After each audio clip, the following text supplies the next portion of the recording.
that, went back to Hartford College to work as a strength and conditioning coach, worked with TGV rowing and netball team, and then gradually started to go through all my fitness stuff and ended up teaching on the BTEC National Diploma in fitness to personal trainers and stuff at Hartbury. And then an old friend of Duke and I, James Forreston, who used to play for Gloucester, he was living out in Singapore at the time and he ran a big gym. And he took myself out there with one of my mates and went and sort of coached out there, which was really good to learn from other cultures and other industry experts out in a big country like that. And that is that. But my specialism, I say, all right, I'm not saying I'm an expert, but my area of expertise is in nutrition. It's something I find really, really interesting. Do I preach it, what I'm about to tell you now, 100% of the time? Nope. Have I had a great Christmas like all of you? 100%. Okay. Am I now backtracking a bit on some excess calories and stuff from Christmas? 100%.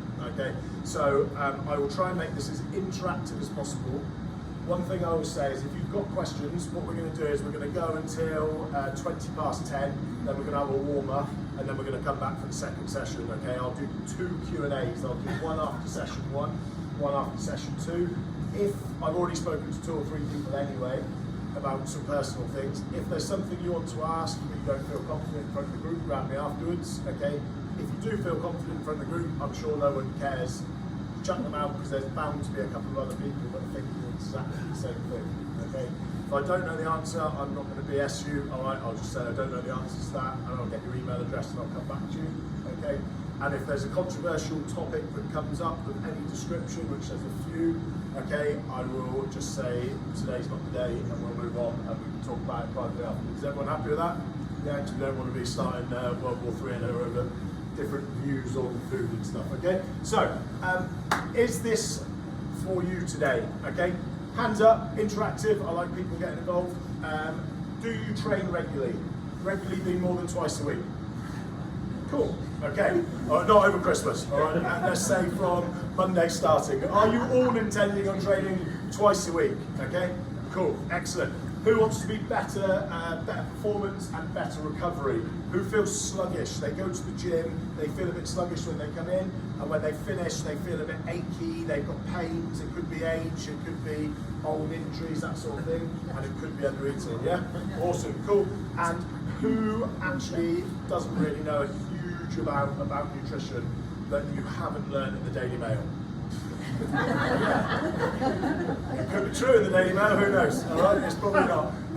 Right, everyone, yeah? Have we got any nutrition experts? Have I got any PTs in here or any nutritionists, dietitians, anyone that works for the NHS in that field? Oh, yeah, no, don't worry about him. He loves a sausage roll. No, don't worry. Righty, okay. So today is going to be big tick box. Okay, this would be a slide that you can see. You can't. It is going to be practical, not as in we're not going to be running around, but as in I'm going to be trying to get you involved, answer lots of questions. It is going to be evidence-based. This is not Fraser evidence. Okay, it's not Dukey evidence. This is evidence-based research, okay? So if you don't agree with something, that's absolutely fine, because you're not offending me in the slightest. It's pretty hard to offend me anyway, okay? But it's not my evidence. I am presenting you evidence.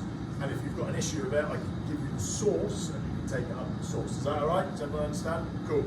And hopefully it's immediately usable. So you can literally walk out the door now at 11:30 and go, right, there's actually something that I've learned there that I can take away and I can use, okay? What today is not is a diet, okay? I'm not giving you Slimming World, I'm not giving you a paleo diet, I'm not giving you a meat eating diet, I'm not giving you a plant-based diet, okay? Today is just practical things that you can take away and implement into your life, okay? It's not a rule book, do and don't, etc., okay? And it's certainly not perfection, because I think to hit perfection in your diet, you have to have all your ducks lined up in a row. Okay, welcome everyone, I'm just doing the intro. Okay, there is no PowerPoint presentation, that's me. All right, cool. Okay, so, who does strength training? Right, someone tell me what is strength training? Who wants to stretch their vocal cords? Come on, Juki says yes, go on. Lifting things up and putting them down. Brilliant, lifting things up and putting them down. Absolutely spot on, okay? With the person next to you, just put your hand on their shoulder okay? And just give them a gentle push, just gentle, 10%. Okay, just 10%. All right, now switch to the other, just so you don't get a sore right shoulder. Switch to the left, give them a push to the left. Okay, good. And can everyone stand up? Can everyone sit down onto the bench? Stand up. Sit down.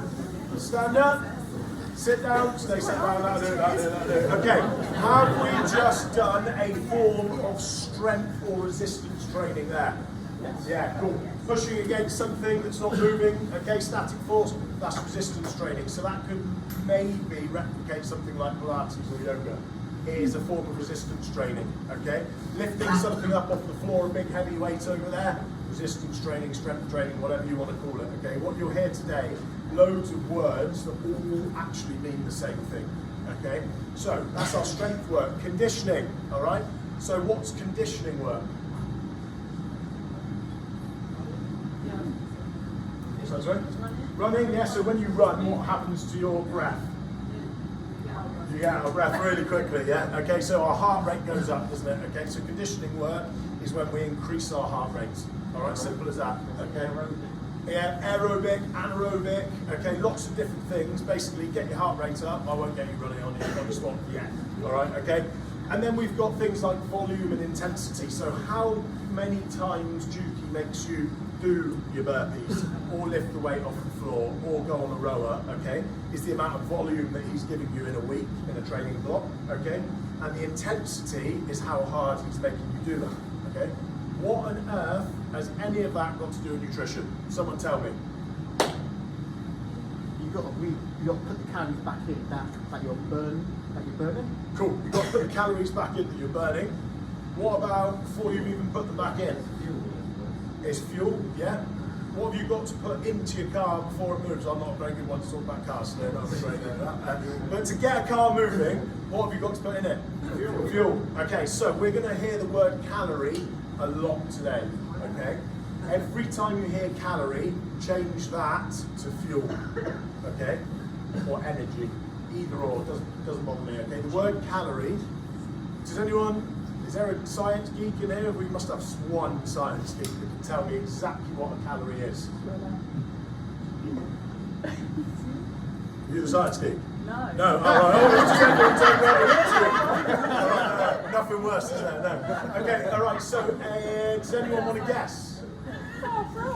It's a joule of energy, okay? It's when it's heated up to 100 degrees, okay? How much energy is given off, okay? Who needs to know that? Absolutely no one, okay? What you need to know is calories are energy. You put calories into your body that gives you energy to be able to do what we're doing. Are you lot at the moment doing anything? You are, correct. Staying warm, amazing, well done. Secretly, I was hoping everyone was going to shake their head and say, no, we're saying bored out of my life, waiting for 11:30. But actually, what you're all trying to do is stay warm, okay? So your body is doing what to stay warm? Burning calories, okay, breaking calories down to create energy to increase your core body temperature to stay at 37 point whatever it's meant to be.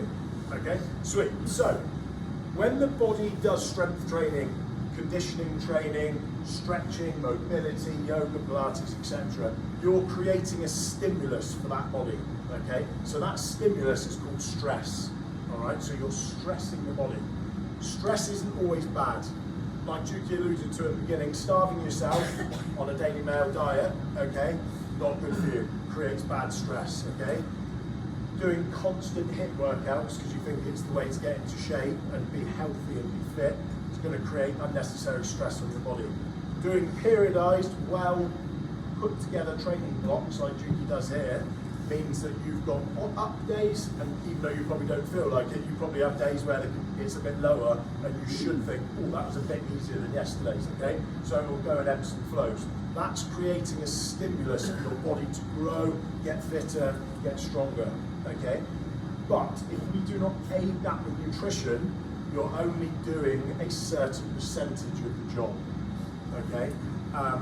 There's all these sort of quotes and stuff like that, like a body's made in the kitchen, it's not made in the gym, etc., etc. It's part and part, okay? If you work really hard in the gym but you don't fuel, you're not going to get as much out of the gym. That doesn't mean that the gym's completely wasted, but you're just not going to get as much out of it as if you had your fueling and your gym work in the same field. Alrighty? Cool. So, what makes up our energy balance? So at the moment, you are using energy, but you're not using as much as me. Why am I burning more energy than you guys? Because I'm standing up. Yeah, simple. I'm still cold. Alright, Juki, I am cold. That's fine. No, I'm just saying, it's cold now. I thought I might have one of those nice awakening sweat packs or something. Yeah, so I'm still cold, so my body's still working to burn energy, but I move my hands around, I'm talking, okay, and I'm stood up. You guys are sat down, alright? So, what makes up our energy balance? So every day, ignore today, alright, think now to Monday, when presumably you're all back at work or school or whatever you do for your day to day, okay? Why do you need energy and what makes up that energy through the day? Okay, where do you burn it? Just chat for 2 seconds with the person next to you. You've got 6 to get, okay, that make up your energy balance. Try and come up with some of them. Go, go, go.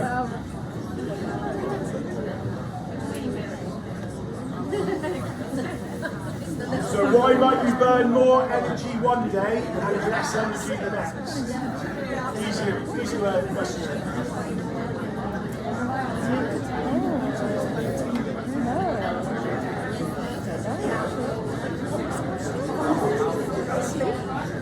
3, 2, 1, everyone stand up.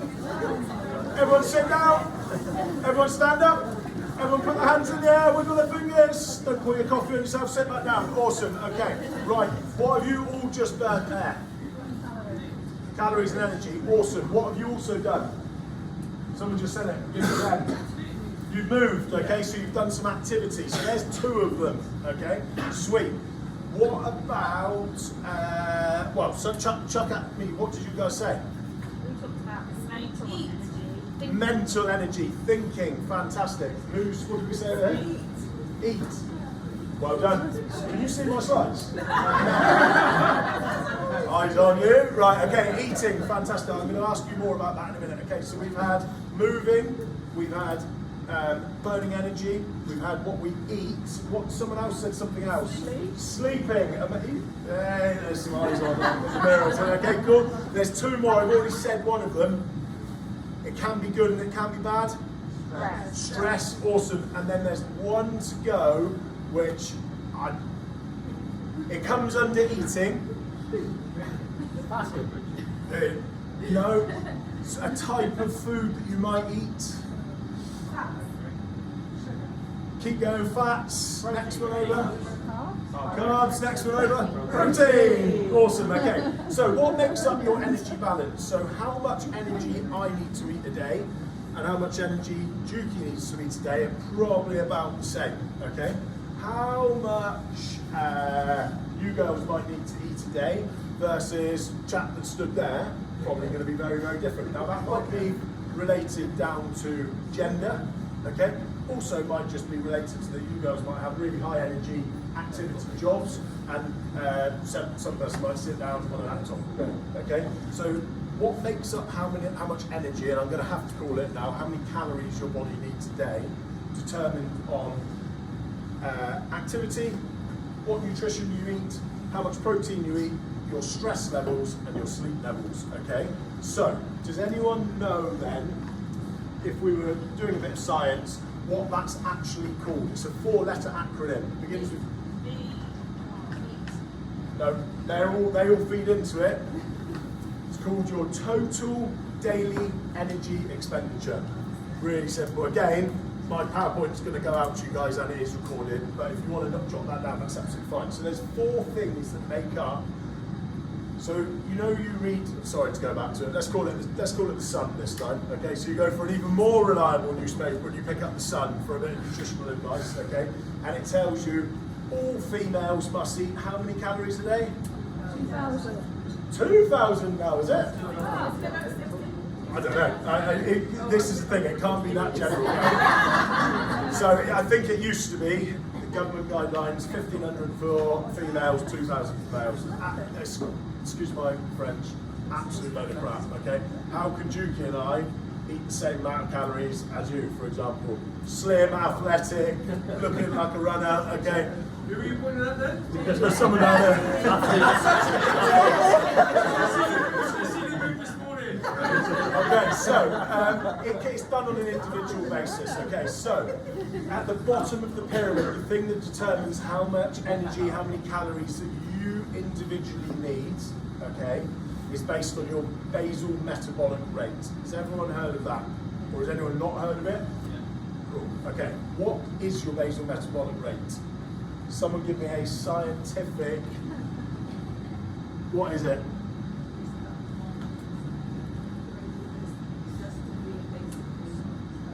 Basically be alive, yeah. Okay, so off the dictionary, if you can see the slide, energy required to keep the body functioning at rest. What are you guys all doing at the moment?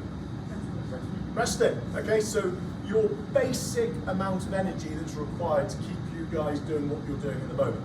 But it's not quite as simple as that. What makes up that? There's quite a few key factors. I've said a few of them. Let's reel them off. What are you? You're either, and I know it's 2026, but we're going to have to go a bit old school here. Okay, well, you're either going to be male or female. Okay, cool. Well, now we've got rid of that one. I can get rid of my hot fluster. Hopefully, no one's offended. All right. Okay, cool. So we're either male or female or somewhere in between. But biologically, you were born as one. Okay. Which one is going to burn more calories naturally? Okay, that is not a phrase of fact. Okay, if you want to research it, that is fact. Okay, so you can't sue me or anything. Okay, so biologically, what you were born as. What else that you can't affect? It happens every year. Age, awesome. Okay, your basal metabolic rate will decrease as you get older.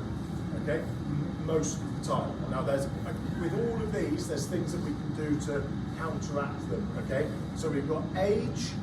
We've got gender. What else have we got? What's Juki and I'm the opposite. Height. He's short, I'm tall. Okay? Alright? So we've got height in there. Okay? Juki's a lot what than me? Yeah, a lot bigger, a lot more muscly. Okay? So he carries more skeletal, like muscular. Okay, or skeletal muscle. Cool. So age, gender, height, stature, okay? So then, who's heard of somatotype? Anyone heard of that word?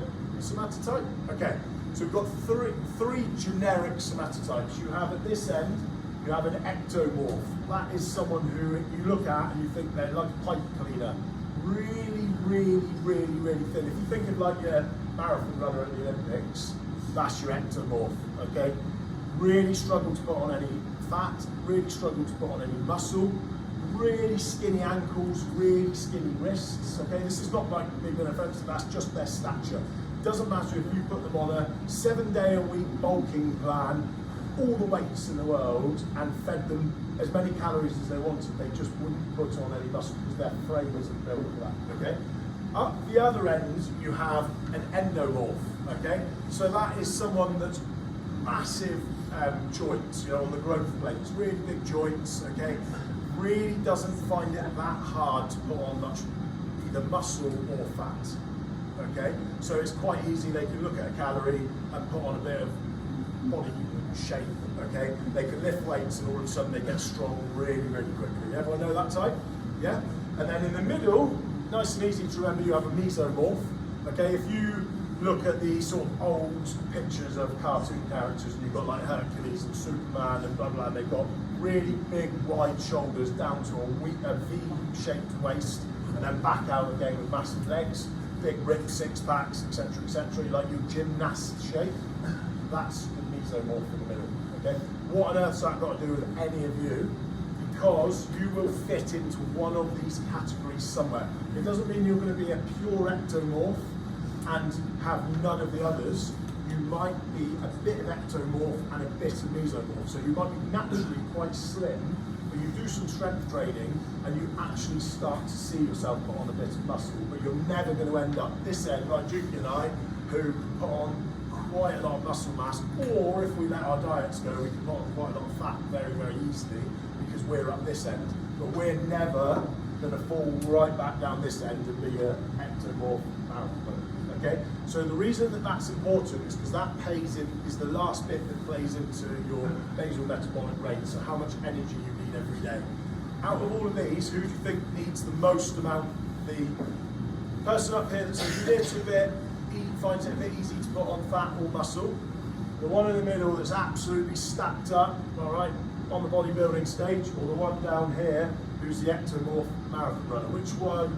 Let's stand up if you think the ectomorph now needs the most amount of energy. So the skinny one, this is me being skinny. Okay, cool. This is me being the big muscly bodybuilder in the middle. Rah! Stand up if you think this is the one that needs the most amount of energy. Cool, that means everyone else is going to stand up now because you think it's this one. Stand up. Helps you get warmed up. Cool. Alrighty, sit back down. Cool. Is that for me, Julie? That's fine. Okay, so which one is it? Or does it depend? I love it depends, okay? It depends on what activity levels they're doing. In theory, the person in the middle, the mesomorph, is the one that's going to require the most amount of energy, because what are they predominantly made of? Muscle. What requires the most amount of energy and calories to stay alive? Muscle. Fantastic. So if anyone tells you they don't want to put on any muscle, but they just want to be toned and leaned, tell them, well, you do want to put on muscle because it requires the most amount of calories to burn. So someone that's sat in the middle, you've all definitely said it once in your life, oh, they're so lucky. They just eat whatever they want all the time. They're always grazing away, but they stay really lean and they're really muscular. You kind of could start to work out why now, okay? This muscle takes longer. So your basal metabolic rate, everyone's is different, and they're the things that make it up, okay? So then you've got an acronym that someone over here said, it begins with N. NEAT, what does it stand for? Non-exercise activity thermogenesis. Okay, great big long thing. What does that mean? It means moving around, moving your hands around, standing up, sitting down, walking. Okay, anything that is not directly exercise or sleep counts as your NEAT through the day. Okay, and how do the government try to get us to track how much we do our needs? What do we all get told to do every day? Steps. How many? 10,000. 10,000. Anyone for a prize that Juki will give you later know why it's 10,000 steps and who invented it? Because the song. What's that? Yeah, vaguely, yeah. So, yeah, it was a Japanese study and they came up with 10,000 steps. There isn't actually a huge amount of science behind it, believe it or not. The reason that we push it as nutritionists and Juki will push it as a strength and conditioning coach is because if you get to the end of the day and you literally have not moved and you've done no steps, your non-exercise activity thermogenesis, which is basically the best way of burning energy without going to the gym, and it's the bit you're most likely to do through the most of the day, is going to be ultra low. So if I said to all of you, can you get 10,000 steps done? Anyone roughly how many K or miles is that? You're walking? 5, 6K, 2, 3 miles, something like that. Depends on your stride length, depends how much you move your hands around to make sure that your watch gets right up, that sort of stuff, okay? But it's actually quite hard to do sometimes, isn't it? Who's got a 9 to 5, Monday to Friday desk job? Cool, okay. Do you get your steps done every day? Not in the summer, let's go winter. It's harder, isn't it? Yeah. So that is your non-exercise activity thermogenesis. So when we're talking about how do we burn more energy, then that is the easiest way. Get up more, walk to the toilet that's further away, park your car further away, walk to it. If you work in offices and your kitchen, there's a kitchen upstairs and a kitchen on your floor, always use the one upstairs, that sort of stuff, okay?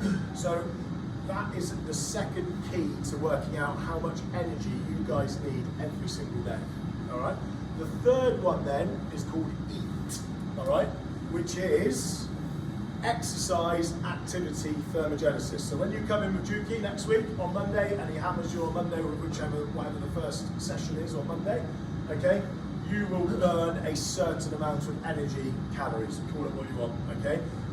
In general, you're going to be absolutely really pushed in an hour session to burn more than 500 calories, okay?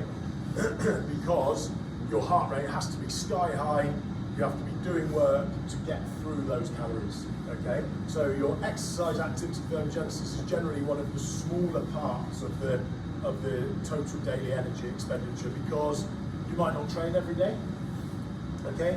When you do train, it might be just a pure strength session and your heart rate might not be that high all the way through. So the actual amount of energy that you burn, calories-wise, might not show up as that high, okay? And then the last bit that makes up how many calories you need during the day is the thermic effect of food. Now, what on earth does that mean? Someone tell me. Have a guess. Is it the temperature it burns at? Absolutely bang on. Well, you lecture. Smart. You're going to take a lesson. It's spot on, okay? It's the temperature that food burns at, and that is as simple as that. So, I want to imagine now, and I bet you'd all love one, you've got a little Bunsen burner in front of you, all right, a little heating stove, okay? So, you're going to put some food above it. In your heads, all of you think of a food that you want to put over the top of the Bunsen burner. 3, 2, 1, what is it? A crumpet. Okay, no problem. Actually, what you having on top of the crumpet though, that's what you're having on it. Marmite, no? Yeah, rogue, but I like it, it's good. Okay, so if we put a crumpet over the top of the Bunsen burner, first and foremost, this just allows me to gauge where I'm going with the next rest of the presentation in terms of knowledge. What is a crumpet? A carbohydrate. I mean, it's something with lots of holes in the top that you might be sure, but it's a carb. Does everyone know that? It doesn't matter if you don't. We're going to go over it in a minute anyway. Okay. So it's a carbohydrate. What is the use of a carbohydrate? Energy. Cool. Okay. It's our body's preferred method of getting energy. Cool. Okay. Hold it on top of a Bunsen burner. Is it going to burn really quickly, or is it going to take a really long time to burn? Really quickly. It'd be a little bit like holding a newspaper over the top of the Bunsen burner. It's just going to go up really quickly. So it's going to give you instant heat, isn't it? Yeah? Off that Bunsen, extra instant heat off the Bunsen burner, but it's going to burn away really quickly. Okay? That's exactly what happens when you put said crumpet into the body. Okay? Your body eats it, it burns it really quickly, it gives you really quick energy. When might that be useful for? Before the gym, before you run, before you swim, before you exercise. Perfect. So the thermic effect of food with carbohydrates is quite quick acting, burn quite quickly. Okay? Give me your food. Don't say a crumpet. I do eat crumpets and Marmite. Well, there we go. Go on, what were you going to say? That was your one, was it? That's my breakfast. Okay. Okay, a porridge. Okay, so no one, who's got one other than someone? Go on. Marshmallow. A marshmallow. Oh my God. Should we take that coffee break now? Because it's going to be a long one. Okay, a marshmallow. Right, even quicker. What do we think is going to happen when we hold a marshmallow over the top of the Bunsen burner? Very quick. Very, very, very quick. When might that be useful for then? Just like during a run. I absolutely Bang during a on, run. awesome, fantastic. So actually, I'm not, Juki's there so he knows that I'm not saying this. I'm not saying bring a bag of marshmallows to the gym, but if you were in the middle of quite a protracted training session, I don't know, say you were doing a 90-minute plus, maybe it was a half marathon or something like that, and you needed instant hit of sugar, instant hit of carbohydrates to get you through that next sort of bit, then something sweet like that that's made purely of sugar, carbohydrate, would really work. But that would literally light up. Someone give me the polar opposite then. Something, if I put it on the Bunsen burner, that's going to take absolutely forever to... A steak. Cool. Okay, what's steak made up of? Protein. Awesome. Okay, so at this end of the scale, we've got carbohydrates. Put them on top of the Bunsen burner, so if you're thinking now calories, energy in your body, put it in, burns up nice and quick, it gives you energy, I'm ready to go, and it dips off quite quickly. Up this end, you've got protein. Okay, we're going to go through all this in a minute, but put it on top of the Bunsen burner, feed it into your body takes longer to break it down, okay, which means if it's taking longer to break it down, think of it as the Bunsen burner, so that's the gas that's coming through the Bunsen burner, and I'm holding the protein above it. What am I using more and more of to burn this steak? Energy, okay? So the more protein that your body consumes, the more calories that your body has to use to break that steak down. So you're almost in cheat mode, okay? You're eating a fuel that takes longer for you to break down, and it burns more calories, okay? Cool. So the one that sits in the middle then must be fat. Awesome. Okay, give me a source of fat. Jeez, yeah, get on. Well, I thought someone would just say something really boring like an avocado. Did anyone say avocado? I'm only joking. I do love a bit of cheese though. Cool. So, our total daily energy expenditure, okay? The first thing that makes it up is, it's a 3-letter acronym. The first thing that makes up our total daily energy expenditure is BMI, BMR, whatever you, basal metabolic rate. The second one is NEAT, non-exercise activity thermogenesis. The third one is, that's a star jump one only, in case anyone wanted. EAT, exercise activity thermogenesis. And the last one then is thermic effect of food. Superb. I know the thing with nutrition is the same as all of these. There's so many acronyms to remember. It's unbelievable. Don't expect you to remember it. It's just the basis, okay? So all of those 4 points there will determine how you each individually, not the person next to you, not the person on the other side of the room, not your mum, not your dad, you, how many calories you need every day to get through your day and give it your all, okay?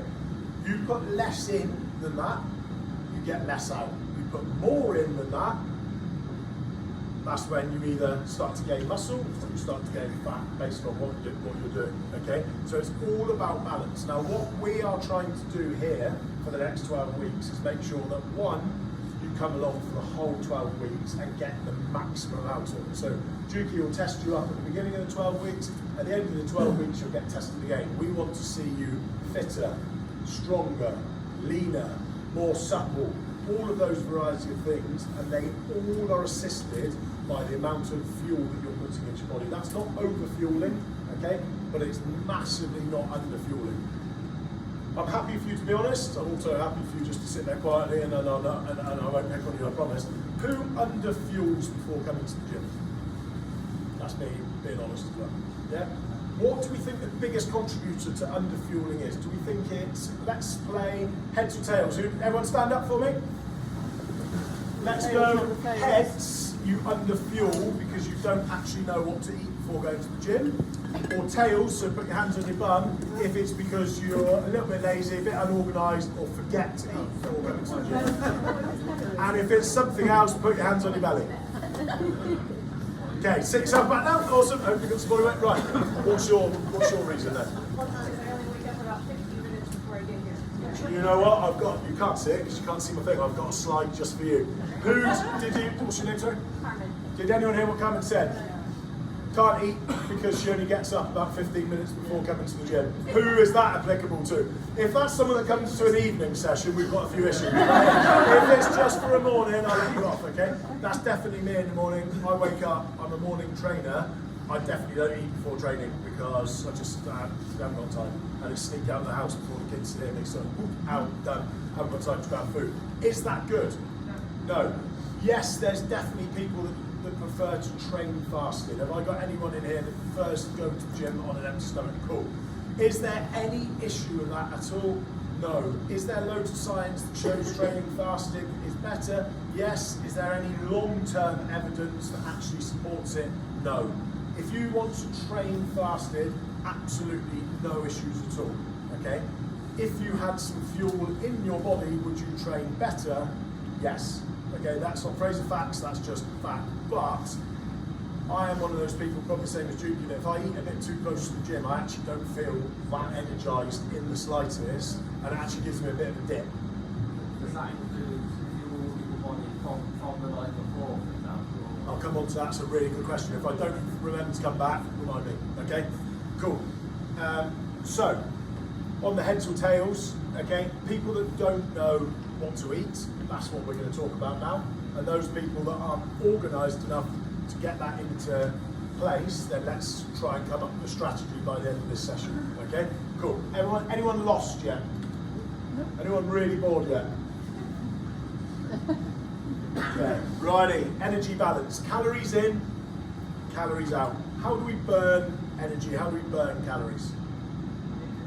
Moving, sleeping, exercising, doing what you're trying to do now. Stay awake and stay warm. Yeah? Okay, cool. All right. And then on the other side, we've got all of the stuff that we've just talked about. So, why is this important for you? Does anyone have any aspirations over the next 12 weeks to put on some lean muscle mass? Cool. All right. Does anyone have any aspirations to lose a little bit of Christmas body fat? Cool. Does anyone have any aspirations to get a lot fitter? Well, not a lot, but fitter than they are now. So cardiovascular, awesome. Cardiovascularly feeling like you can do more. Super. Okay. Anyone training for an event that's out, other than any of those? Anyone doing a half marathon or anything like that? No, or a 5K, 10K? Okay, cool. A high rocks, awesome. Any high rocksers in here? Cool. Okay, so we can specifically talk about that as well. Superb. Right, so if I want to, and we are not talking about GLP-1 and the fat loss jabs, okay? Nothing wrong with them in the slightest, that's just a totally different conversation, so we're not going to go on a tangent like that. If the people in here that say they want to lose a little bit of body fat over the next 12 weeks, I think most people are aspiring at some point in their life to lose a little bit of body fat, okay? What do we need to do in terms of fuel that we're putting in and exercise that we're putting out? Which one needs to be bigger, which one needs to be smaller? Calorie deficit. Yeah, calorie deficit, but what does that mean? More calories out, more calories in. Yeah, nice. Okay, so to create a calorie deficit, you either burn more calories than you put in, or you put less calories in than you burn. All right? So, easy. If I'm going to burn 2,000 calories in a day, okay, and I eat 2,500 calories in a day, is that a calorie deficit? No. Okay, it's the other way around. If I burn 2,000 calories, but I only fuel myself up with 1,500 calories, that's a calorie deficit. Yeah? So that's what we're told constantly to do to lose weight. Everyone heard of that? Yeah? If you go to any diet, Slimming World, any of them, that's what we'll be told to do. Scientifically, completely correct. Okay, I'm not just about to myth bust them or anything like that. Absolutely 100%. If you want to lose weight, eat less, move more. Okay? I will very quickly touch on the fat jabs. What do the fat jabs do? Yeah, they suppress a hormone, GLP-1, which means that you don't feel as hungry, so you eat less. Simple, calorie deficit. Okay? So, when we're in a calorie deficit, what do we think happens to our body? Tired? Yeah. Under stress, absolutely. Do we produce as much, do we produce as many hormones? No. Okay. Do we sleep as well? No. Okay. Is being in a calorie deficit a good or a bad thing? Yeah, I love offensive, but it absolutely depends. If your goal, and the reason I'm bringing this up is because not everyone's goal in here at the end of the 12 weeks is to be super strong, super fit, going and doing a high rocks, okay? Some people might be coming in here and saying to Juki on the side, look, I just want to get a little bit stronger, I've got some knee issues, I've got some ankle issues, whatever it is, I want to lift a bit more, okay? Never really done a huge amount of strength training. I want to do a little bit more. I read it's really good for me, which it is, okay? I want to do a bit more cardiovascular work, so I want to make my heart stronger, but I am carrying a little bit extra puppy fat, and I'd like to lose it. Who would be lying if they said that they didn't, okay? So, what do we need to do? We need to be in a slight calorie deficit, but that is not under-eating. Under-eating is someone that, maybe 1,500, 1,000 calories under what their total daily energy expenditure should be, okay? And every time they come to the gym, they're the person that's sort of leaning over here. Juki's having to go and find them and say, make sure set. You jump on, you're like, oh, yeah, I'll be there in a minute. Not because you're having a bad day, because you haven't got any energy. And all of a sudden, you're the person that's in the middle of like chatting with your mate, and you're like, yeah, well, it's been quite a long weak, isn't it? Oh yeah, and then you naturally just find yourself sat down. Why do you naturally find yourself sat down, or why do you naturally find yourself leaning against something like this? It might just be an attitude thing. I like it. But normally, it's because it's your body's way of going back into its primal ways, which is to conserve and save energy. If you're already kicking the ass up your body by not giving it enough fuel, all of a sudden it's going to find other ways to cut you down, okay? So unless you're purposefully pushing yourself out to go for a walk, to get your neat up, or you're really pushing yourself to go to the gym and stuff, your body will actually start to slow you down to conserve what you're already not putting in. So for the people in here that do want to lose a little bit of body fat, and they do want to gain a little bit of muscle tone, and they do want to get stronger, what we need to try and do is find a really good balance, okay? Sorry to be the bearer of bad news, but it is very, very hard to gain muscle and lose body fat at the same time. Can anyone tell me scientifically why?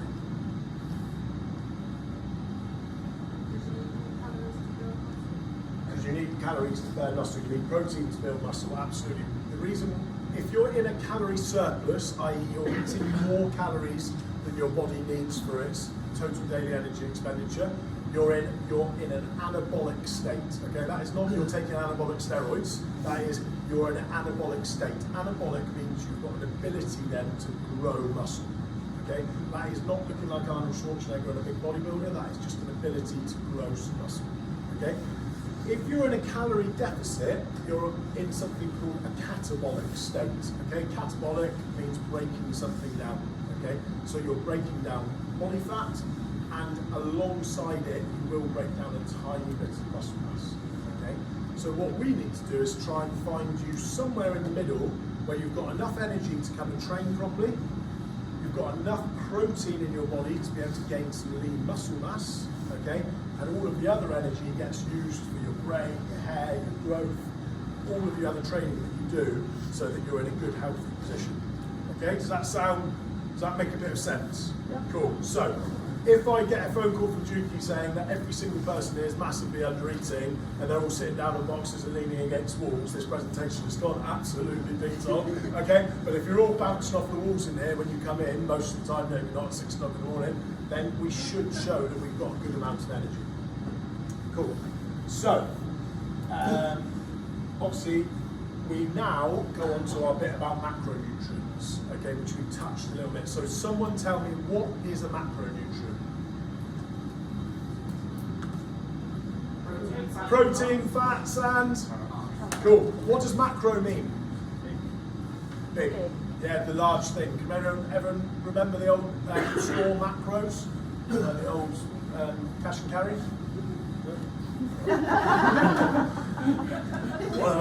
Right, so big cash and carry. Macros is the big thing. So it's the big three that you put into your body: protein, fats, and carbs. Okay, so let's start. Which is the most taboo? Which is the one that is the worst for you? Everyone hates them before they go to marbs. Carbs. Okay. Is there anything wrong with a carbohydrate? No. Thank you. Okay. Anyone that tells you that there's something wrong with a carbohydrate, send them to me or Juki, or just send them to the doctors. Okay. There is nothing wrong with carbohydrates. Let's now break a carbohydrate down. You've got one carbohydrate at this end, and you've got a different style of carbohydrate up at this end. Okay. What style of carbohydrate can be? It can be either or. What have we got? Two types. Does anyone know? Simple and complex. Simple and complex. Awesome. What's your? I'm not going to ask you. I will be the simple one, just so we get the jokes out there. Okay, so I am the simple carbohydrate. Okay, and this post up here is the complex carbohydrate. So a simple carbohydrate down here. Just name one type that's already been said. There was a bit of a laugh earlier. A crumpet, or even better, a marshmallow. Why have I picked a marshmallow? Sugar, fantastic. What is a simple carbohydrate? It is sugar-based. Awesome. Okay, so if we know that, if we come up here to a complex carbohydrate, someone give me a complex carbohydrate. Not pasta, sweet potato. What's the sweet potato fall under? What is it? A vegetable. Awesome. Okay, so Vegetables at this end, fruit and vegetables. Okay, fruit again. We'll open up a few camel worms in a minute. We'll put fruit just here. But up this end, it is vegetables. So simple down that end, and that's sugar. Complex up this end, and it is vegetable based. What is the vegetable? It makes you go to the toilet, so it is fibre based. Awesome. And that is all you need to know in terms of the science behind carbohydrates. Simple are made of sugar, and complex are made of fibre. Okay, so in theory, when someone tells you that carbohydrates are really bad for you, and you go, "But aren't we told that vegetables are really good for you?" Absolutely, they are. Okay, so what's the difference between a simple and a complex carbohydrate? Time it takes to break down. Okay, which one do we think takes longer to break down? Yeah, your fibre-based complex carbohydrates. Okay, and your marshmallow sugar ones down here, nice and quick, get consumed really quickly. Now, as everything, it's not quite as simple black and white as simple and complex. We then have a continuum all the way up here. The reason I said hold on the pasta and the breads and stuff like that, because that would definitely be a big question and answer in a minute, okay, is that it runs up the continuum. So sugar at its purest form, so the most simple carbohydrate that your body can pull is going to be a tea or a tablespoon of white sugar. Okay, that's as purest that you can get it. Okay, and at the other end, a dark leafy green is about as complex carbohydrate as you can get. Okay, and then all the way along this continuum, we will have various things. So someone's going to say fruit. Okay, so we've got some fruits that sit up here that are, again, fruits are made of fibre anyway, but they're also made up of. Oh yeah, that makes fruits bad, yeah. No? Moderation? Yeah, it depends what fruit it is. Is there any fruit that's bad for you? No. If I said to you, I want you to eat 5 bananas a day, what are you going to say then? You're probably going to be bouncing off the walls, like your guts going to be playing havoc, okay? But a banana 20 minutes before going to the gym, that's going to be bang on, isn't it? Yeah? Cool. So all of it fits on a continuum. A banana is going to be down here somewhere because it's quite high sugar. It's still fibre, but it's quite high sugar content. So it's going to be more towards our simple ends, okay? And if I came up here to like raspberries, blueberries, blackberries, that sort of stuff, they're going to be more up this end, okay? They still do have a bit of sugar in them, but they have a lot more fibre density in them than they do the sugar, okay? So then we start to think, right, what on earth has this got to do with what I need to know? Well, it's the timing that you decide to eat these fruits, okay? The vegetables, the carbohydrates. It's the amount that you decide to consume of them, okay? So, start to think about your gym session, okay? You come into the gym and you're going to work for an hour in here, okay? What do we need to have in our body? Food, fuel, yeah? So if you're coming for 6 a.m, are you going to get up 90 minutes before a session? Okay, so even with my really strong maths, okay, we're getting up at 4:30. Who's getting up at 4:30 to start fueling their body properly with the right amount of calories? Unless you're coming off a night shift, all right, you're probably not going to. Who's rolling out of bed 15 to 20 minutes before, brushing their teeth and rolling up here and having a black coffee on the way and thinking that'll sort people right out? Yeah? Is that a lot of people? Cool. Caffeine's a stimulant, so that might just give you, it might wake you up from your sleep slumber, but it's not going to give you energy to get you through the session, okay? So we need some carbohydrates before. Am I then going to start sitting down and having a nice green leafy bowl of kale and spinach and stuff like that, chewing through it at 5:45 in the morning? No. Even if I switched it to 5:45 at night, would you choose that as your pre-workout fuel? Why? You're not wrong, but why? Well, you have got time because you can eat it a bit earlier, but it takes longer to break down, yeah? And it's not as efficient as a simple carbohydrate, okay? Earlier on in the day, load it up, and then just before the session, that's when you want your simple carbohydrates, okay? What myths do we know about carbohydrates other than they make you fat, apparently? Don't eat them after 7. Love it! Yeah, you're on fire today, you're not right. Okay, who's heard don't eat carbohydrates at night because they make you fat? Oh, come on, we've all heard that one. I reckon you could open the paper today and it would be in there somewhere. Okay, cool. Absolute load of nonsense. Okay. At the end of the day, it doesn't matter what time of day you eat.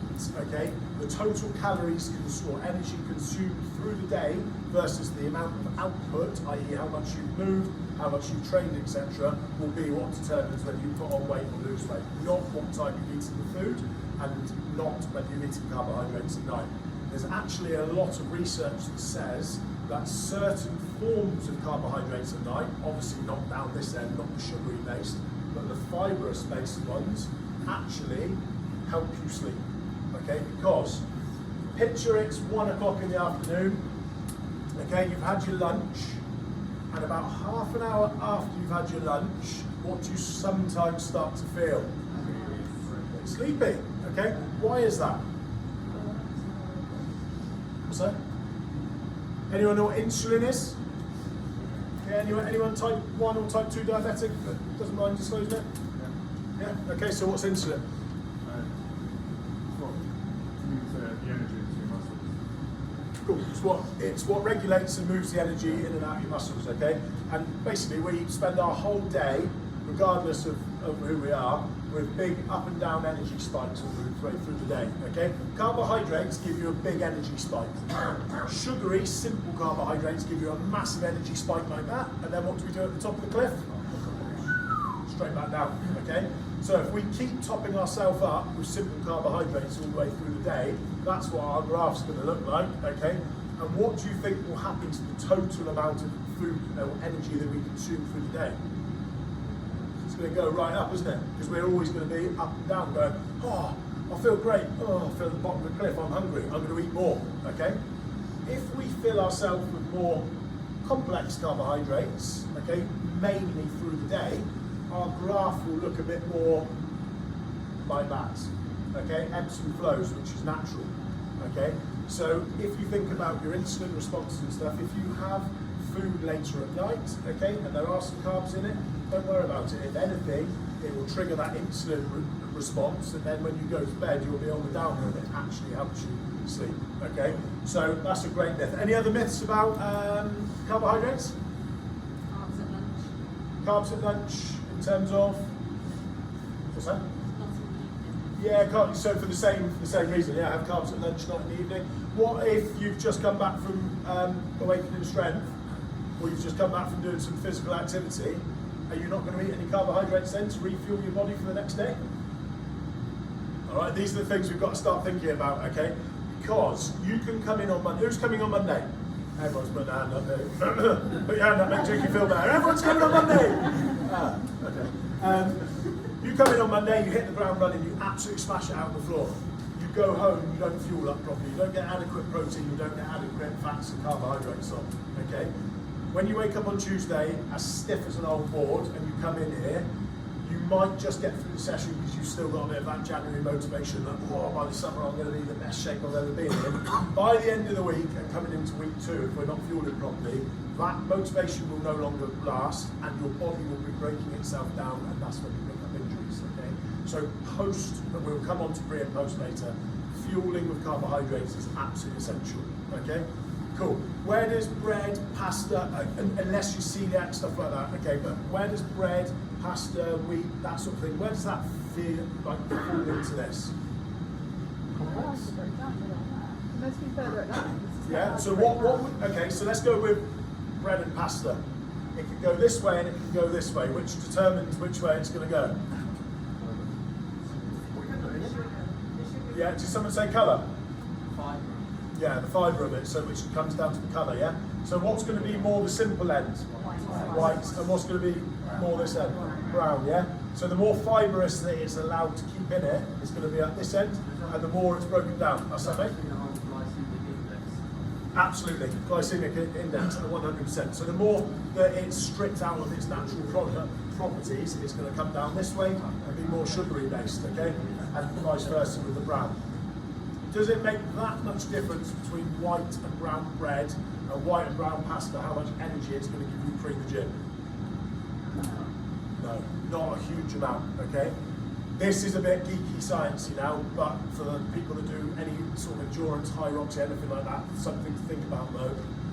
The more you go up this end, pre-training or pre an event, what do you think it's going to do to your gut? Make it work more, yeah? Churn it around, fibre, that's what fibre's there for, it's meant to make your gut work, okay? What do we not really want to stop high rocks halfway through to have to do?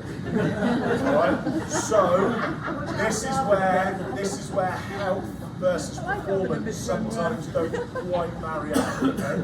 So what I would be saying is, through your day, okay, eat as much of your complex carbohydrate-based food as you can in your meals, okay? Pre-training, I would be going more down this end, and I would probably be staying away from the really fibrous, sugary fruits as well, just before a race or before a big training session. In here, it's fine. If you need to nip to the toilet, you nip to the toilet. But you can imagine what it's like when you're out for a run, or whatever. The fibre disrupts your gut, okay? If you are going to use the carbohydrates as fuel and you're really good with simple carbs, just practice it. Don't go to a high rock simulation or a half marathon, the Cheltenham Half or something like that and go, well, I'll try out these new energy gels and try out my new banana strategy that Fraser told me about, and then after 2 miles you're trying to find a Waterloo, okay? Practice it in here. If you need to go to the toilet, you can go to the toilet, alright? I'm not trying to be gross or anything like that, it's just a fact that that's how it works, okay? So just little things to think about. So that's carbohydrates. When we eat a carbohydrate, per gram of carbohydrates, how many calories does it give us? 4. Nice, good man. 4. Okay, so for every gram, so if you have 100 grams of carbohydrates, it's going to be how many calories? 400.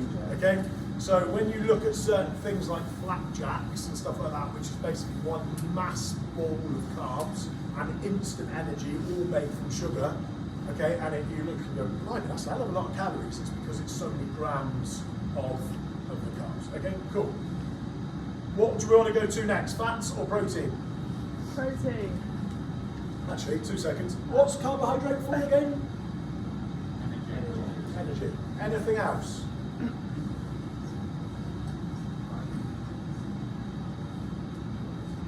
No? Cool. All right. Just checking. I'm not saying there is. I just wanted to check to see if anyone had anything else. Okay. Let's go fats. Is that what we said? Did you say fats? No, I said protein. Well, we'll go fats. All right. Okay. So, what? Are fats good or bad? Good. Are all fats good? Ooh, okay, all right. So let's start with what's up this end? Good or bad? Good. Okay, so good, easy to remember. Okay, so what good fats do we have up this end? Avocados. Okay, right, cool. So let's give me 3 good fats. Avocados, nuts, fish, Butter. Ooh, okay, controversy. A man that likes a bit of controversy in there. Okay, we'll just keep that out for a second, then we'll have the argument in a minute. I agree with you. Okay, fish, nuts, oils, some oils, avocados, animal. Okay, again, we'll come on to that in a second. Not too much depth. Okay, so we've got that. What about down this end? I'm a bad fat. What am I? Margarine. Yeah, margarine. What else? Oils. Oils, some oils, yeah. Yeah, to some extent, again, that floats into the middle a little bit. Okay, we're talking about your heavily ultra-processed food ones down here. Best case scenario, everyone in their head visualise it now, a lovely Texas barbecue Domino's. Picture in your head your favourite looking pizza, okay, that's something to be mine, alright?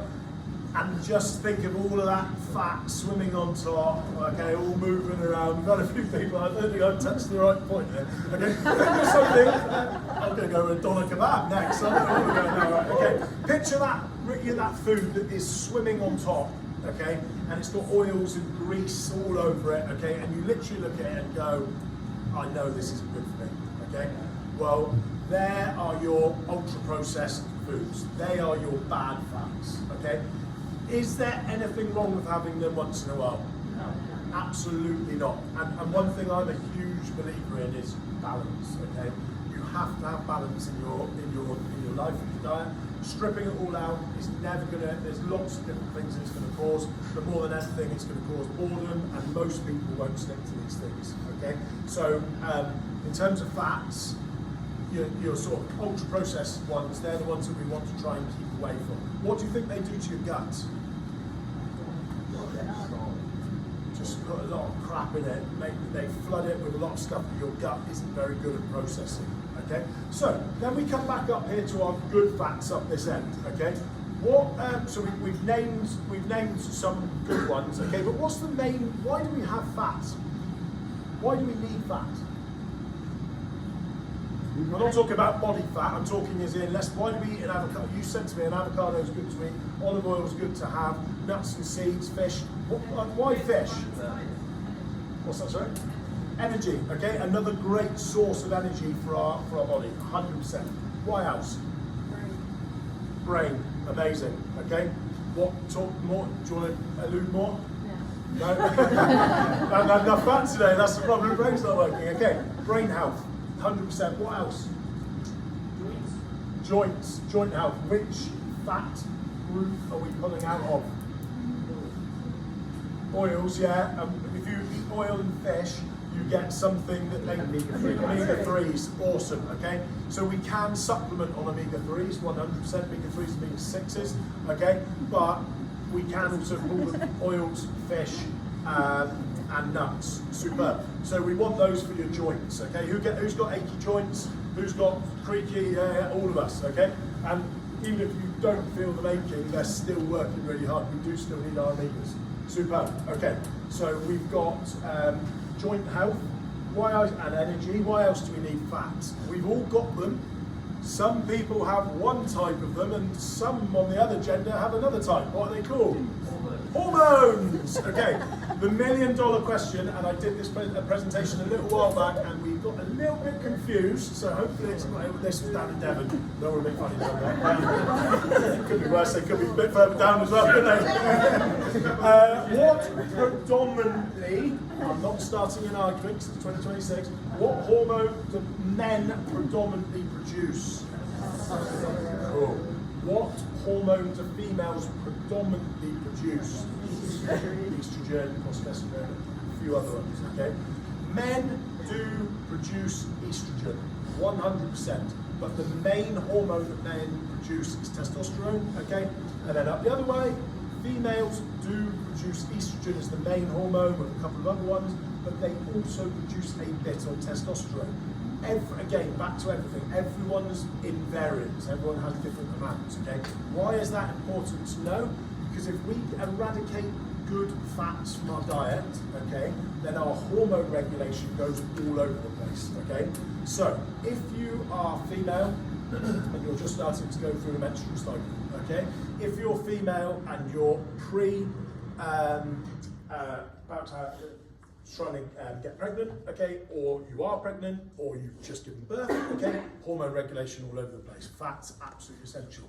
If you're perimenopausal, or menopausal, or after menopause, hormone regulation all over the place, okay? There is now, and ladies are all about to groan and throw looks at me and all the blokes are going to laugh, there is also now a menopause, which is recognised in the NHS, okay? There we go, see, calm yourselves, it's not me, okay? It can be found on the NHS website, okay? It's a recognised thing. See, cool, I told you it'd be cool, but anyway, what's that got to do with it? Absolutely nothing to do with the menopause, but the menopause and stuff, what we need to realise is that bodies will do natural things. Our bodies are set on cycles all the way through our life, and there's very little you can do about it. They're going to happen. What we can do to help it when it does happen is we can eat the correct food. Okay, I've already spoken to 2 people now about menopause. I'm not going to go into a huge amount of it now. I will speak to Juki afterwards. If there's a big enough demand, we will do another workshop on the menopause. It's absolutely fine. It's one of the most prevalent ones that I do. But fats are amazing for hormones. If you struggle with your hormone regulation, getting the correct amount of good fats into your body, so that is oils, fish, nuts, animal fats if you are an animal eater within moderation, okay? So I know we're told only eat red meat once a week. Okay, if you can eat it slightly more and you're happy to, that's absolutely fine. We're not going down a big carnivore, plant-based talk today. Butters are better to cook with than some oils. There's all sorts of stuff. Afterwards, I will bombard Juki with it and he can send out some stuff to you, or I'll put it together in an email. Is that all right? Because otherwise we could use up the whole of the rest of the thing talking about whether oils are good for you or not. Okay, which you're not going to do. So, what else do we need to know about fats? How many calories are in fats? 9. Oh, awesome. Get on. Nice. Very knowledgeable group, this Juki.